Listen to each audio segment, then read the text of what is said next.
Hi everyone, this is Mr. Lee. In this video, we're going to go over the Buggy Lab. So make sure you copy down these in your notes. This is the jumping off point for Unit 1. All right, so after the Buggy Lab, you probably came up with a couple of graphs that might have looked like these two in front of you, or maybe depending on how you did the lab, you might have graphs that look somewhat like this. So let's just focus on these two for now. One of the big differences that I do want to point out is if you take a look over here, this one starts at the origin, but this here one does not. Okay, so if you're trying to figure out what the big difference is, that's one of them. And also, this line goes through that x-axis right there.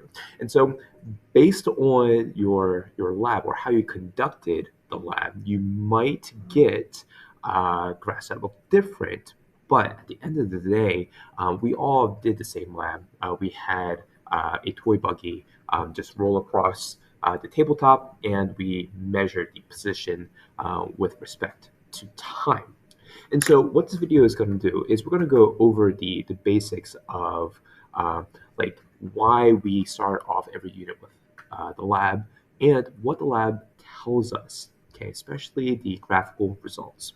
So let's begin.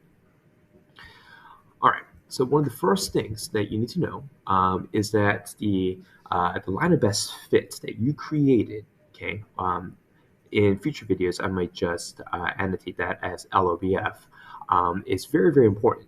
So for this lab, our line of best fit is what we call a directly proportional line of best fit, okay, where our line is straight and it's angled. And all that means is that the line is not flat. If you have a flat line, that gives us a different relationship, and we'll go to that when the time comes.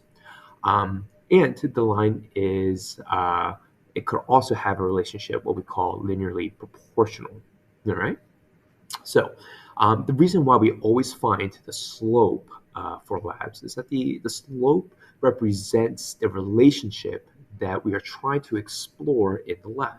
And so for our lab, we were trying to explore the relationship for the car's position with respect to time. So these are the two variables that we were exploring and how it attributed to our car lab.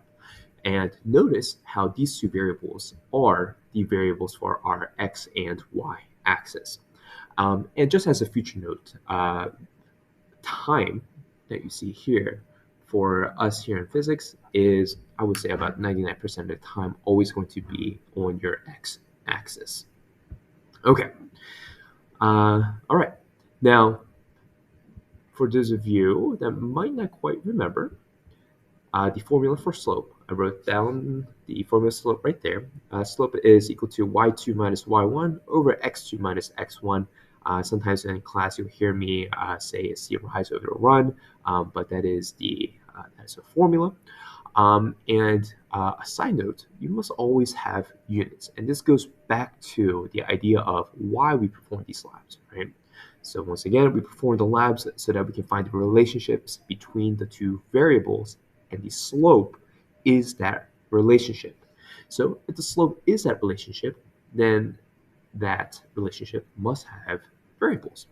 And so if we take a look at the slope formula, y2 minus y1 over x2 minus x1, that right there is actually our clue for what the variables will be. This y represents the y-axis, and for us, our y-axis variable, or excuse me, units were meters, and our x-axis units were seconds.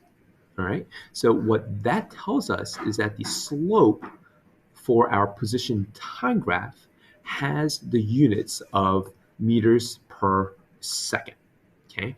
And once we get more familiar with the different variables in physics and what the units are for those different variables, this is actually a very powerful tool. All right. There we go. Okay. So the next thing I want to talk to you about is how to write down the slope. Now, sometimes in math class, you're allowed to write the slope in fraction form. but for physics, we must always write it down in decimal form. Okay, never fraction form. And I'll go over why with a example below.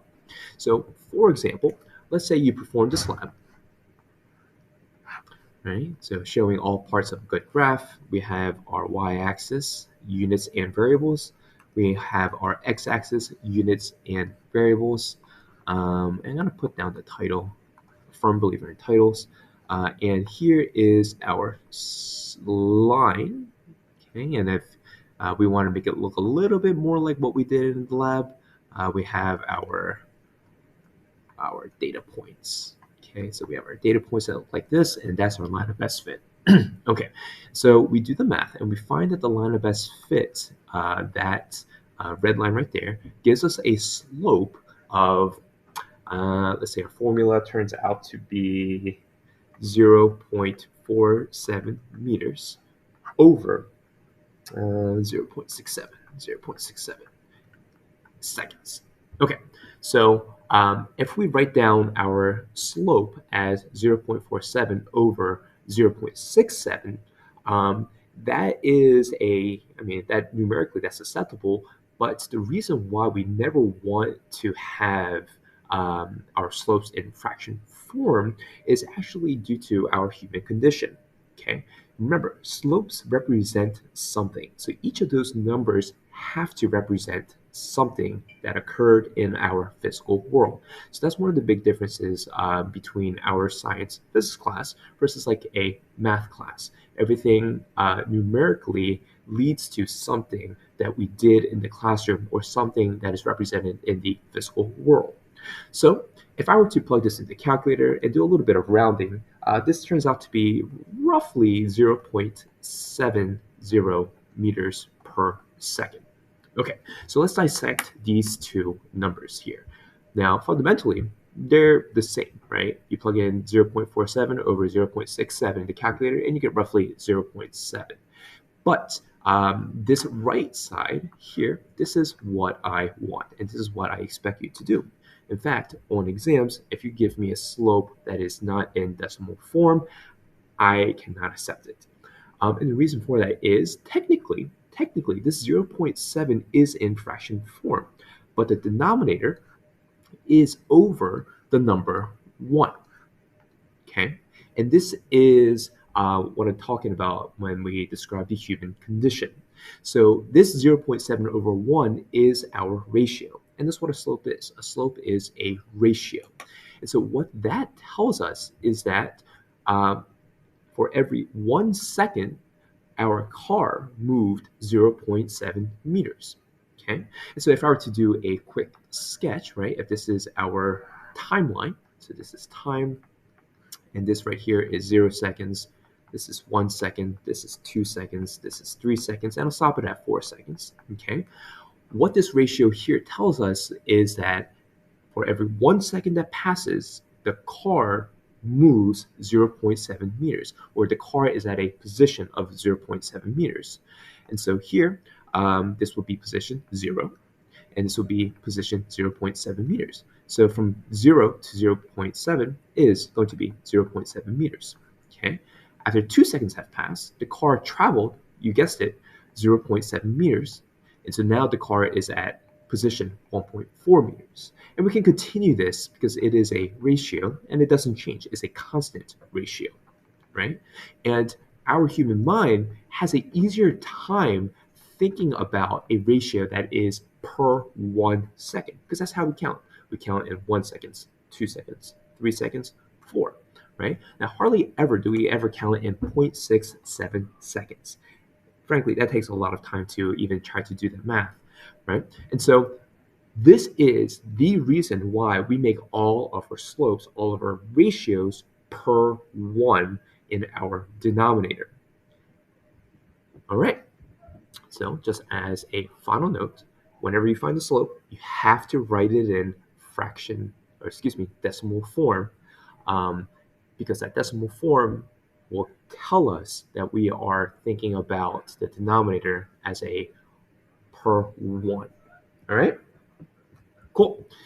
Now, let's go into a little bit more about the slope and its representations. Okay, so if we take a look at the slope for a position time graph, right, and we take a look at the formula for slope, we get slope is equal to y2 minus y1 over x2 minus x1. Now, in terms of our lab, y2 and y1 are position points, right? And so this could be our final position minus our initial position over, now our x-axis for our lab was time. So this could be the final time minus the initial time. And this gave us our slope. Now, um, here lies one of our first formulas I'm going to introduce to you. Okay, and this will pop up everywhere in every single unit. So whenever we do a final minus initial, so I'll highlight that for you. Okay, final minus initial of any kind, what we are looking at is called change. Okay, so final minus initial, this tells us change. Now that's pretty long to write, and so what we do is we actually shorten that out. We actually have a symbol or a variable for change, and that symbol or variable is a triangle. And in calculus, we represent that triangle with a different letter, the letter D, but that triangle represents delta. Okay, or we call that triangle delta, and delta simply means the change, and the formula for change is the final minus the initial. So in your notebooks, just like I did, highlight that. This is our very first formula for our course. Okay. All right. So if we take a look at this slope formula, we can rewrite it as delta x, or the change in position, over delta t, which is the change in time. Okay, so we have a change in position, so delta position over delta time, and what this gives us is velocity.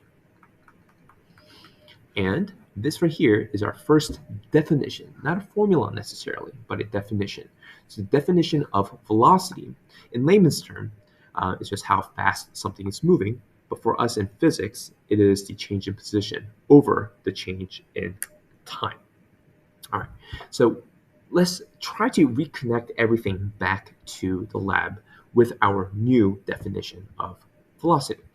So let's come up with a generalized graph. So generalized graph just means that everything is in an ideal situation. Nothing too fancy here.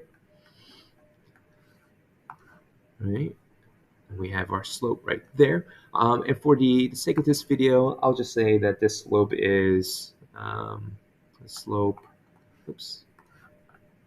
The slope is 0.2. Yeah, let's call this. The slope is 0.2 meters per second. All right, so we can actually rewrite the word slope there as velocity. So V for velocity. You know what? I'll stick with that.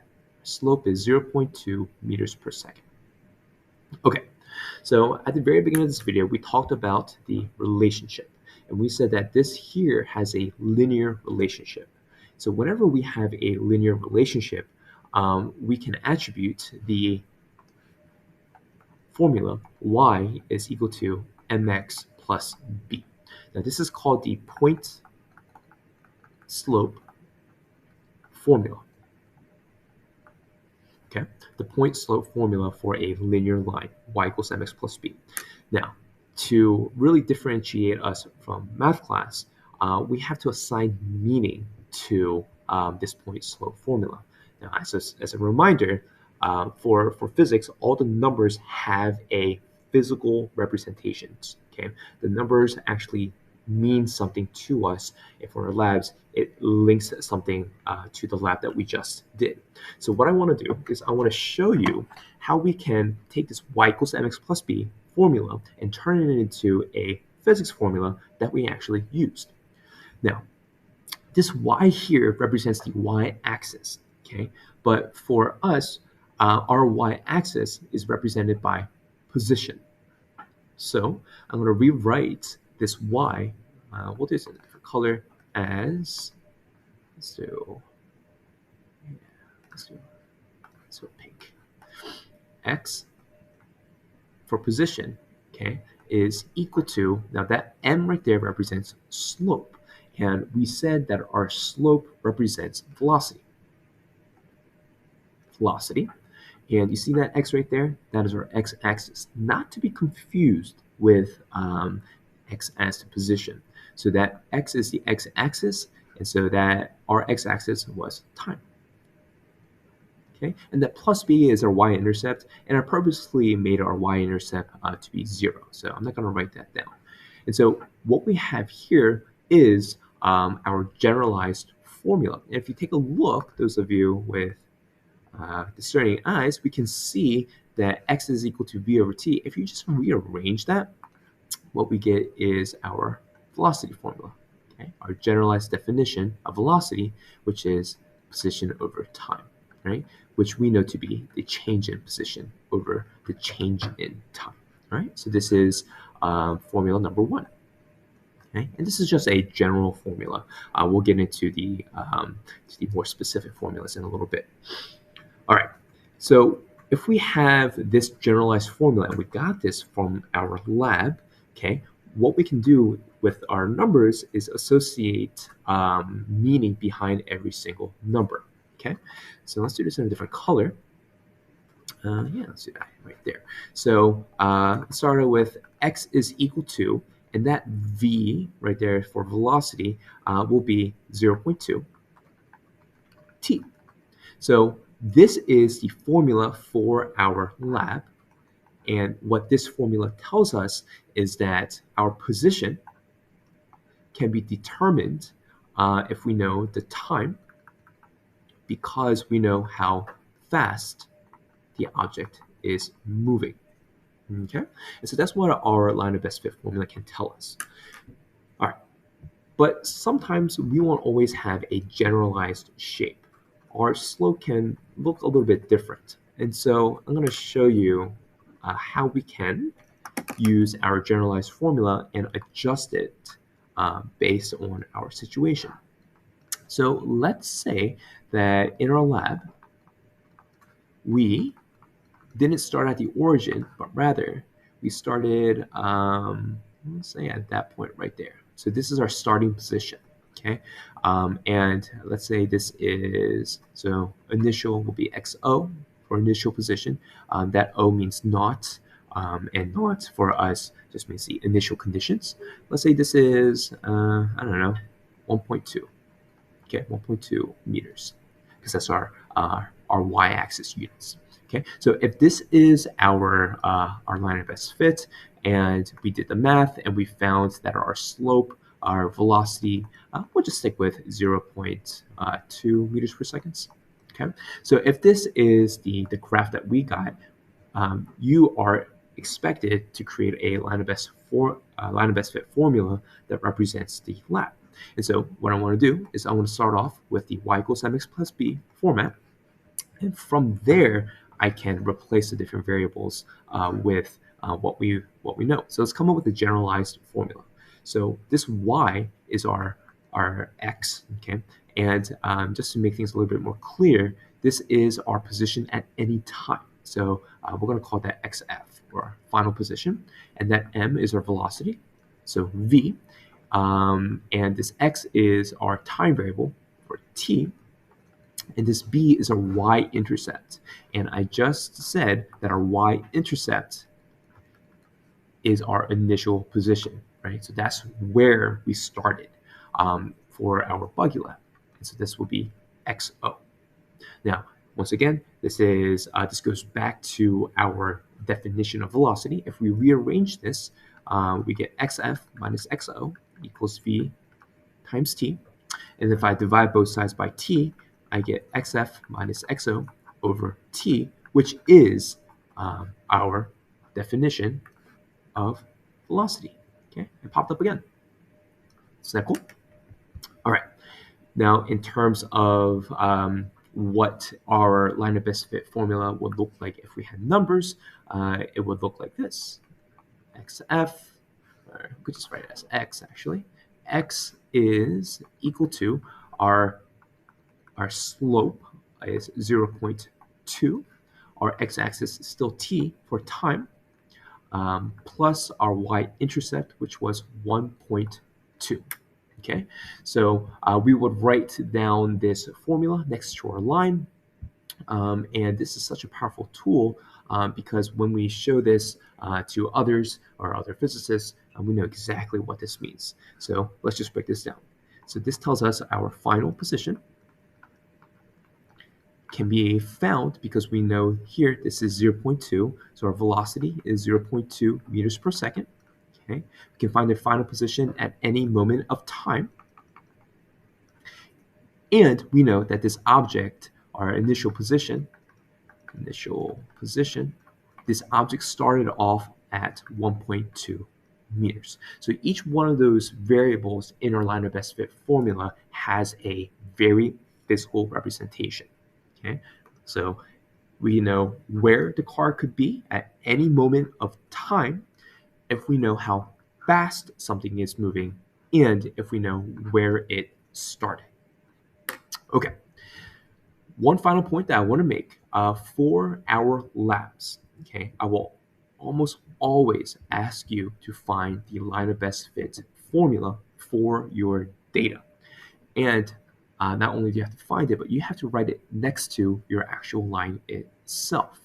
And when you write the line of best fit formula, depending if you use Google or if you use different graphing programs, they won't give you the formula based off of the physics variables that you used.